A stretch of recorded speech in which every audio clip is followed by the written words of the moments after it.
ठीक आहे सासूबाई, चिवडा म्हणजे आईने दिला, तुम्ही खाऊन घ्या. हा, मला आज उपवास आहे.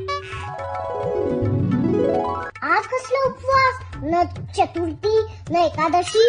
ते मी मंगळवार करतीये ना. मी कॉलेजमध्ये होती ना तेव्हापासून करतीये. हे माहेरी, इकडे नाही घेऊन यायचं तिकडचं, विसरायचं सगळं माहेरचं.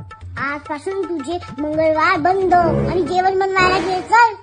पाहुणे येणार आहे तुला भेटायला. बरोबर आहे सासूबाई तुमचं. या तो चिवडा. माझी आई पण ना कशाला पाठवायचं पिशव्या भरून भरून खायला. लगेच सांगते मी तिला फोन करून, आमच्याकडे माहेरचं काही चालत नाही म्हणून. आणि तुम्ही सांगितलं बरोबर, मी माहेरचं शिकून आलेला सगळा स्वयंपाक विसरली आहे बरं. मी सांगितलं आणि मी ऐकलं नाही.